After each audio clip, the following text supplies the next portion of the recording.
जय जिनेन्द्र। भगवान महावीर के निर्वाण के बाद क्या हुआ? भगवान आज से 2600 साल पूर्व भगवान महावीर का निर्वाण हो चुका था। तो भगवान महावीर के निर्वाण जब चौथे काल का 3 साल 8 माह और 15 दिन शेष थे, चौथे काल को समाप्त होने में, तब भगवान महावीर को निर्वाण की प्राप्ति हुई। मतलब कि 3 साल 8 माह और 15 दिन पूर्व, उसके बाद चौथा काल समाप्त हो गया और भगवान महावीर के जैसे निर्वाण हुआ उसके 15 घंटे बाद गौतम स्वामी का मोक्ष हुआ, गौतम स्वामी का निर्वाण हुआ। उनके जाने के बाद 62 वर्ष में 3 अनुबद्ध केवली हुए। 62 वर्ष तक भगवान महावीर के बाद 62 वर्ष में 3 अनुबद्ध केवली हुए। सबसे पहले गौतम स्वामी, फिर सुधर्म स्वामी और फिर जम्बू स्वामी। ऐसे अनुबद्ध केवली मतलब एक के पीछे एक, केवली का वियोग नहीं रहा। केवली एक केवली निर्वाण हुए तो उसी समय दूसरे केवली हो गए। उसके बाद ये जो है त्रिलोय परिणति ग्रंथ है, उसके अंदर एक श्रीधर केवली का भी जिक्र आता है, जो कि कुंडलपुर से निर्वाण पधारे, श्रीधर केवली। इनके बाद में फिर जो जिनवाणी में जो हमारे को द्वादशांग में जो 12 अंग बताए हैं, तो 12 अंग में 11 अंग और 12वें अंग के 14 पार्ट होते हैं, 14 पूर्व। ऐसे आगे के जो 100 वर्ष हुए भगवान महावीर के निर्वाण के, 62 वर्ष तो ये हो गए। 62 वर्ष के बाद फिर जो आगे के 100 वर्ष थे, उसके अंदर आगे के 100 वर्षों में 5 श्रुत केवली हुए। श्रुत केवली मतलब श्रुत केवली जो है वो जिनको कि ज्ञान पूरा था, लेकिन केवल ज्ञान नहीं हुआ था, है ना। तो श्रुत केवली हुए, उनके नाम थे विष्णु, नंदी मित्र, अपराजित, गोवर्धन, भद्रबाहु। ये जो 5 श्रुत केवली हुए, विष्णु, पहले श्रुत केवली विष्णु, दूसरे नंदी मित्र, तीसरे अपराजित, चौथे गोवर्धन और 5वें भद्रबाहु। ऐसे ये महावीर स्वामी के बाद में कितने साल हो गए? 162 साल हो गए। 162 साल के बीत जाने के बाद में फिर आगे आने वाले जो थे 183 साल के अंदर 11 अंग और 10 पूर्व के ज्ञाता 11 आचार्य हुए, जिनको कि क्या ज्ञान था?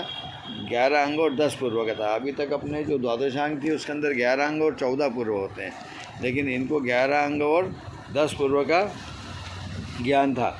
ये 11 आचार्य जो थे, ये थे विशाखा आचार्य, प्रोष्ठिल आचार्य, ये इनके नाम थे। इसके बाद में फिर ये 162 और 183, ऐसे 345 साल हो गए महावीर भगवान को। उसके आगे के जो 220 साल थे उसके अंदर 11 अंग के ज्ञान के 5 आचार्य हुए, जिन आचार्य नक्षत्र, ऐसे 5 आचार्य हुए। नक्षत्र एक आचार्य का नाम है। तो ऐसे आगे आने वाले 220 साल में 5 आचार्य हुए, इनको सिर्फ 11 अंग का ही ज्ञान रहा। इस प्रकार महावीर स्वामी को कितने साल बीत गए? 345 और 220, तो ये 565 साल बीत गए। 565 साल हो जाने के बाद में आगे के फिर 118 वर्षों में एक अंग का ज्ञान रह गया। वो 4 आचार्य हुए, सुभद्र आचार्य आदि, ऐसे 4 आचार्य हुए।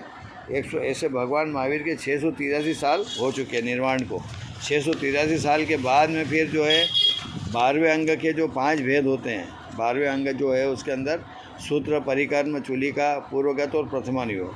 तो 14वें पूर्व के, दूसरे अग्रायणी पूर्व के, 5वें वस्तु अधिकार के, चौथे प्रारब्ध अधिकार के महाकम्म पैड़ी पाहुड़ का ज्ञान था आचार्य धरसेन को। एक आचार्य धरसेन हुए 683 वर्ष बाद महावीर स्वामी के, उनको इसका ज्ञान था इस एक पूर्व का। और उन्होंने साउथ में मतलब दक्षिण में 2 विद्वान बुलवाए, नरवाहन और सुबुद्धि, और उनकी परीक्षा ली। और जब वो परीक्षा में पास हुए तो उनको नाम दिए आचार्य पुष्पदंत और आचार्य भूतबली। तो महावीर स्वामी के लगभग 700 साल बाद जो है उन्होंने आचार्य पुष्पदंत और आचार्य भूतबली ने षटखंडागम ग्रंथ की रचना करी। और उस ग्रंथ का जो मंगलाचरण जो था वो लिखा नमोकार मंत्र, नमो अरियंतानम, नमो सिद्धानम, नमो आयरियानम, नमो वज्जायनम, नमो लोहे सब साहुनम। इस प्रकार पंच नमस्कार मंत्र की रचना आचार्य पुष्पदंत और आचार्य भूतबली ने की महावीर स्वामी के निर्वाण के 700 वर्ष बाद। तो ये इस प्रकार भगवान महावीर के 700 साल तक का इतिहास जो है इसके अंदर हमने देखा आज। धन्यवाद। जय जिनेन्द्र।